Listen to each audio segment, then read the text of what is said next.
Assalamualaikum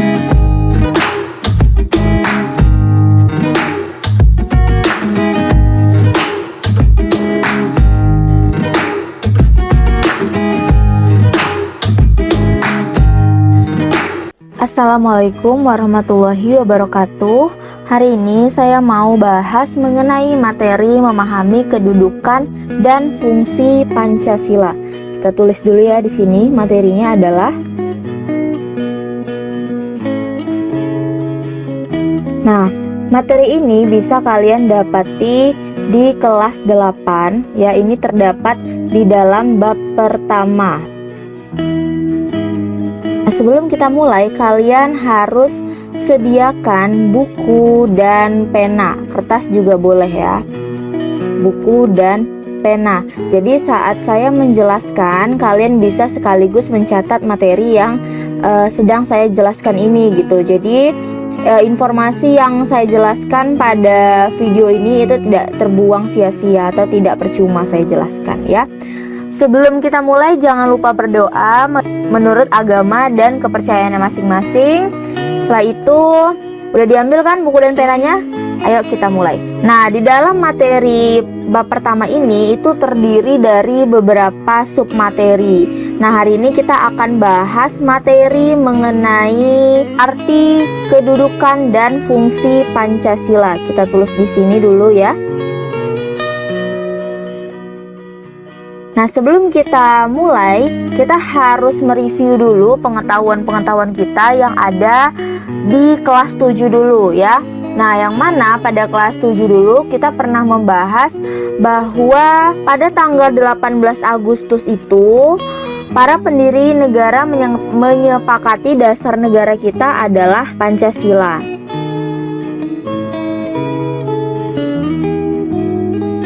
Jadi pada tanggal 18 Agustus 1945 itu telah disepakati bahwa Pancasila itu sebagai dasar negara kita. Nah, istilah dari Pancasila ini itu diambil di dalam buku Negara Kartagama ya, kita tulis di sini.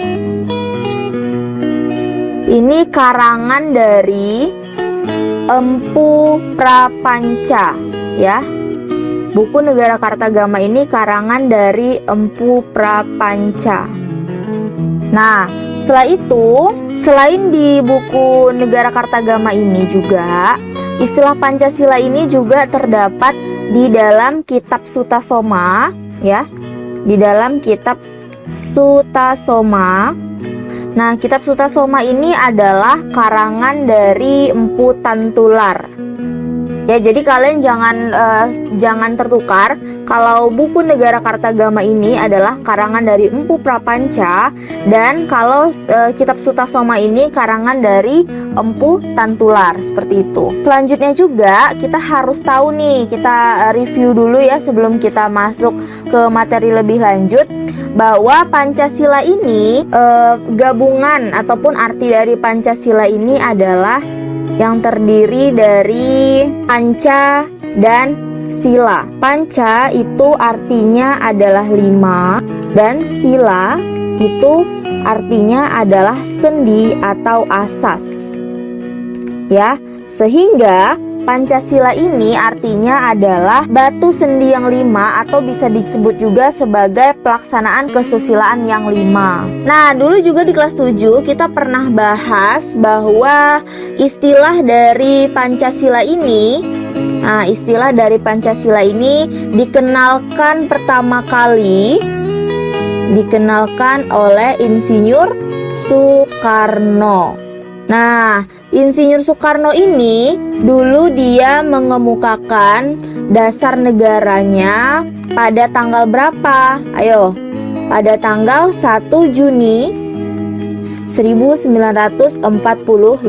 Waktu Presiden Soekarno mengemukakan dasar negaranya itu dia belum dikasih tahu bahwa rumusan yang dia ucapkan itu adalah Pancasila, tapi berkat dari temannya yang ahli bahasa baru dikasih namalah itu adalah Pancasila, yang mana tadi artinya panca itu adalah 5 dan sila itu artinya adalah sendi atau asas. Presiden Soekarno ini dia mengemukakan pendapatnya itu di kapan? Pada saat sidang BPUPKI ya yang pertama.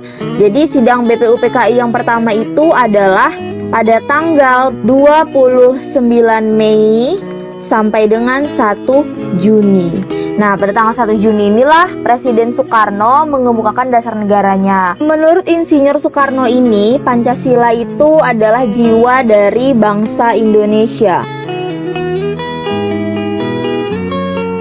Nah, kenapa disebut Pancasila ini sebagai jiwa dari bangsa Indonesia? Yaitu karena menurutnya Pancasila ini merupakan turun-temurun dari berabad-abad lamanya yang terpendam oleh kebudayaan barat. Jadi Pancasila ini bukan cuman dijadikan falsafah negara, tapi juga sebagai falsafah bangsa Indonesia. Setelah ini ada beberapa ya fungsi dan peranan Pancasila. Kita bahas. Ya, fungsi dan peranan Pancasila itu ada 7. Kita bahas satu-satu. Yang pertama yaitu Pancasila sebagai jiwa bangsa Indonesia. Maksudnya apa Pancasila sebagai jiwa bangsa itu? Maksudnya ini adalah Pancasila itu berfungsi agar Indonesia tetap hidup dalam jiwa Pancasila. Jadi Pancasila itu telah ada sejak bangsa Indonesia itu lahir, yaitu sejak proklamasi kemerdekaan. Terus yang kedua, Pancasila sebagai kepribadian bangsa Indonesia. Nah, maksudnya ini adalah kepribadian ini sebagai jadi dari begitu banyak negara yang ada di dunia ini yang punya Pancasila itu cuma Indonesia. Nah, jadi nggak ada negara lain yang punya ideologi Pancasila juga. Jadi sebagaimana fungsi dan peran Pancasila sebagai kepribadian bangsa, nah Pancasila itu dijadikan sebagai ciri khas ataupun pembeda dengan negara lain, seperti itu. Nah, kita masuk yang ketiga. Nah, Pancasila dijadikan sebagai sumber dari segala sumber hukum. Nah, di sini pertanyaannya, maksudnya apa sih sumber dari segala sumber hukum? Ya, maksudnya apa? Nah, jadi tidak ada yang boleh melanggar Pancasila. Jadi di sini Pancasila itu merupakan hukum yang tertinggi. Nah, Pancasila merupakan hukum yang tertinggi. Jadi tidak ada yang boleh melanggar dari Pancasila. Jadi kalau misalnya kalian membuat suatu peraturan ya, misalnya ini Pancasila. Nah, ini peraturan yang kalian buatkan, itu namanya kita anggaplah peraturan A. Nah, jika peraturan A ini melanggar dari Pancasila, ini peraturan ini tidak akan disahkan gitu. Jadi sebelum peraturan itu disahkan, itu akan dikaji dulu oleh suatu lembaga. Nah, lembaga apa itu nanti kita bahas pada video selanjutnya ya. Jadi tidak ada yang boleh melanggar dari Pancasila ini jika kalian membuat suatu peraturan. Paham ya? Makanya disebut Pancasila sebagai sumber dari segala sumber hukum. Maksudnya Pancasila merupakan hukum yang tertinggi di negara kita. Kita masuk yang keempat.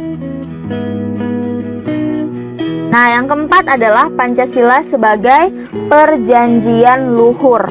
Ya, perjanjian luhur ini maksudnya apa? Jadi Pancasila itu dia dirancang oleh BPUPKI ya, BPUPKI, dan yang mengesahkannya adalah PPKI. Nah, PPKI ini merupakan sebenarnya suatu badan perwakilan ya. Namun dia ini mewakili dari dari Suara Rakyat Indonesia ya.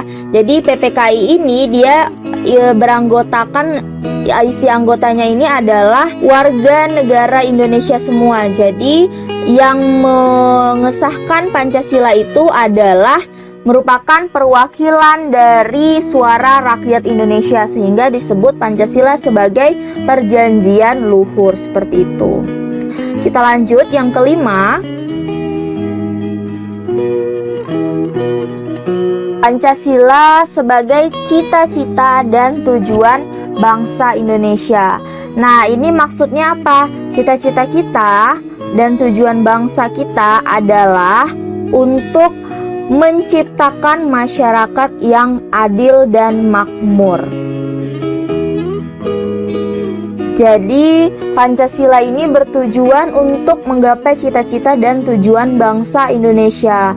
Nah, cita-cita dan tujuan bangsa Indonesia ini adalah untuk menciptakan masyarakat yang adil dan makmur. Seperti itu. Kita lanjut yang nomor 6.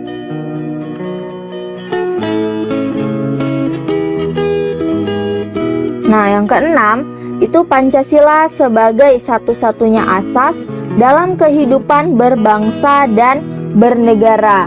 Maksudnya apa ini? Nah, satu-satunya asas dalam kehidupan. Jadi Pancasila ini mereka bertujuan untuk melaksanakan Pancasila secara murni dan konsekuen. Jadi proses penerapan dari Pancasila itu, dari setiap asas-asasnya itu merupakan harus dilaksanakan secara konsekuen dan murni. Dan yang terakhir nomor 7. Nah, Pancasila sebagai moral pembangunan. Ya, jadi dalam proses pembangunan pun kita juga harus melihat asas-asas yang terdapat di dalam Pancasila. Nah, Pancasila sebagai moral pembangunan ini maksudnya adalah Pancasila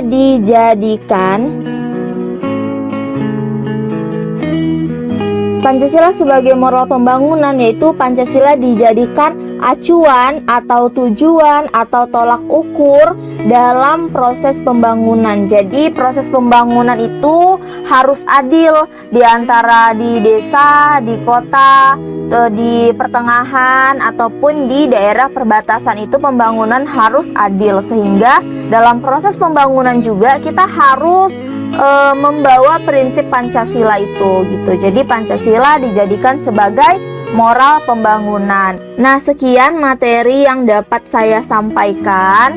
Ya, lebih dan kurangnya saya mohon maaf.